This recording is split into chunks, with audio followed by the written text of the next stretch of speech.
Hey, it's Kappy, and this is Beyond the Plate, Heard, the audio newsletter where I share what's on my plate, literally and figuratively. From culinary insights to restaurants and recipes, it's everything I'm seeing, tasting, and talking about in just a few minutes. This isn't a peer-reviewed culinary journal. It's just my take on what I'm into at the moment. So let's dive in, and I hope you all take something from my plate. All right, first up is Sonny's Steakhouse in Miami. Sonny's is in the Little River area of Miami. And if you're not familiar with that area, think up in like the 60s, 70s, 80th Street area. And while it's labeled a steakhouse, being from Chicago and all, I'd say this is not your big, old school, typical white tablecloth style steakhouse. No shade at all. It's just not a Chicago or New York style steakhouse to me. That's it. That said, there is a strong meat program here, but there's also great seafood, delicious pastas, and a bunch of other things. And I first heard about Sonny's from a Beyond the Drink guest, Will Thompson, who's a partner at Sonny's and heads up their beverage program. Will has made a tremendous name for himself in South Florida, and if you're into cocktails, especially martinis, do not sleep on their martini program. The kitchen is run by executive chef Aaron Brooks, and we had a number of really great dishes. We had a beef tartare, a homemade agnolotti pasta with corn, blue crab, and saffron that everybody talks about, an incredible homemade sausage dish. But the menu changes often, I believe. So it's a really good looking menu, and you're probably in good hands with whatever you choose. It's that type of restaurant. Truth be told, I actually went solo to Sonny's to sit at the bar because I heard you could only eat their burger at the bar. But I ran into friend of the pod, Chef Ken Oringer from Boston, and ended up joining his group. And I'm very glad I did because it turned into one of those meals where you try a lot of the menu. So shout out to Sonny's. I've been hearing great things for well over a year now, and I'm really glad I finally made it. And last thing, I have to mention the space. It's one of the coolest restaurant venues I've been to in a long time. It's kind of outdoors, but some parts are indoors, and there are actual trees like growing and running through the restaurant. It's really beautiful. And another fun fact, Sonny's started as a pandemic pop-up, and now it's probably one of the hardest places to get into in Miami. So if you can get in, highly recommend Sonny's Steakhouse in Miami. You can find all the links and handles I mentioned in the show notes. Next up is the Ninja Creamy. Okay, I have very quickly become obsessed with this thing. Literally, as I'm recording this, a friend of mine is texting me about the Ninja Creamy. That's very funny. Okay, I digress. This was actually a Christmas gift from my mother-in-law, and full disclosure, it sat in the box for a few months before I finally wound up breaking it out. And I'm very glad I did. Long story short, the Creamy basically takes any frozen base, ice cream base, yogurt, fruit, whatever, and it spins it into this super smooth, scoopable ice cream or sorbet. There's a slushy function, a milkshake function, whatever you're going for. My kids and I have already made a cookies and cream ice cream. We did a delicious watermelon sorbet, a watermelon slushy, a pina colada ice cream, mango sorbet. I feel like we're just getting started here, and summer is going to be a blast. And for the food geeks out there, there's actually a really cool backstory here that I like to share, and it goes like this. So back in the late 80s, a Swiss engineer developed a machine called the Paco Jet, which a lot of high-end kitchens use. If you've ever worked in a nice kitchen, you are probably familiar with the Paco Jet. It basically uses this drill-like technology to take a completely frozen block of something and turn it into an incredibly smooth texture. Ice creams, sorbets, purees. And it does this a la minute, no stabilizers. For those who don't know, a la minute is a fancy French culinary term which means in a minute or to the minute,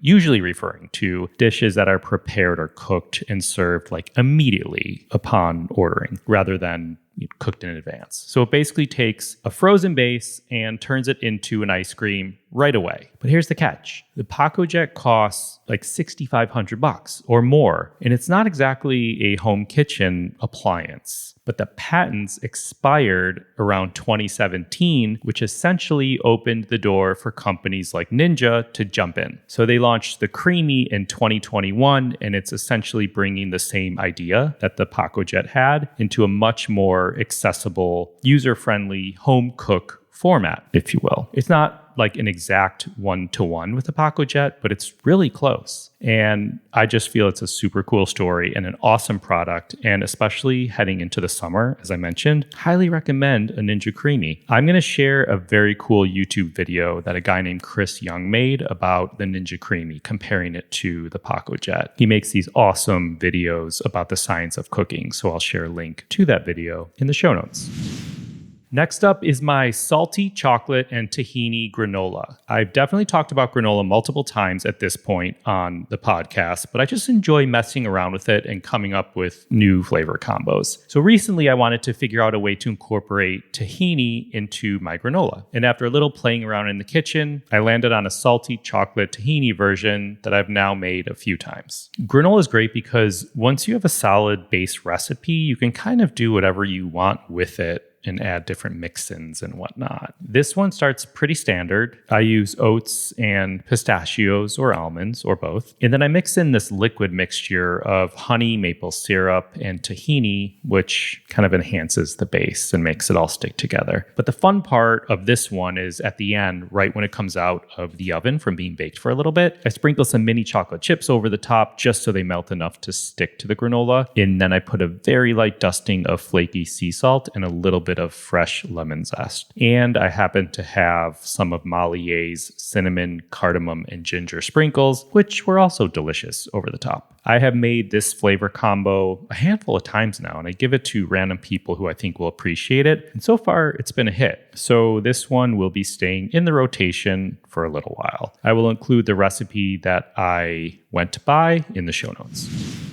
Next up is Chefs on the Spectrum. Okay, Chefs on the Spectrum is a new program designed to place autistic individuals into restaurant kitchens. I recently learned about it through some incredibly generous chefs I follow on social media and friends of the podcast. And what an incredibly meaningful program that this is. So the program officially launched recently from what I saw at the Autism Speaks Gala in New York City, and it's led by Chef Franklin Becker in partnership with Autism Speaks. The idea seems pretty straightforward, but really powerful. It's designed to train and place autistic individuals into fine dining, high-pressure restaurant environments, helping to create real career opportunities for these individuals while also addressing the ongoing labor gap in restaurants. It's not just about placement, though. It's more. It's mentorship, support, building a pathway for people who may have faced barriers getting into these kitchens in the first place. So I also want to shout out a company called Kitara Pastoria, which is based in Cambridge, Massachusetts, where most of their employees are on the autism spectrum. I actually found them through a post from Chef Ken Oringer, so double shout out to Ken in this episode. And I ordered one of their pasta kits, which was delicious. So big props to Chef Franklin Becker and his network of chefs for stepping up and creating real opportunities in their kitchens.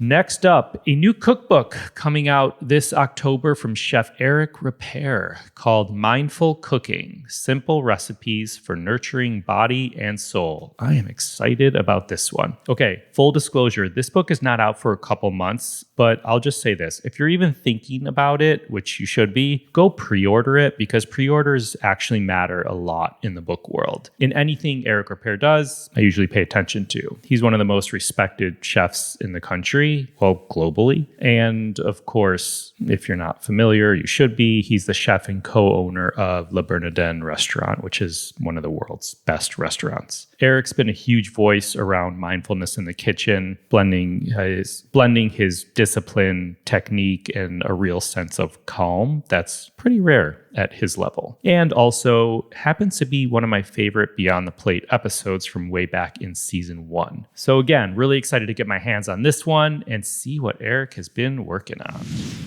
One last thing before I leave you. It's Chinese sweet and sour sauce meets vinaigrette dressing. hear me out. I feel like Chinese chicken salad dressing has been around for quite a while. It's a go-to at a lot of restaurants, and I get it. I like it a lot. And side note, Jones on 3rd in LA, their Chinese chicken salad is fantastic. But recently I had a little epiphany. So I was at the bottom of the bottle of Heinz ketchup and maybe like a tablespoon left, tablespoon or two. And I kind of took a page of something Rachel Ray does a lot. She calls it the bottom of the jar recipes. And it's using the bottom of whatever is in a jar to make something new, a new recipe. So I added about an ounce of red wine vinegar, an ounce of olive oil, a little squeeze of honey, and a pinch of salt. And I shook all of that up right in the ketchup bottle. And it made this really delicious dressing that reminded me of sweet and sour sauce that you get in a Chinese restaurant on sweet and sour chicken or something like that. I used it on a salad. It would probably be great on a spinach salad, awesome on shredded cabbage for kind of a sweet and sour slaw, or even roasted vegetables. So if you are a sweet and sour chicken fan, try this one the next time you're at the bottom of a ketchup bottle. And no, this is not that weird because a lot of Chinese restaurants actually use ketchup in their sweet and sour sauce.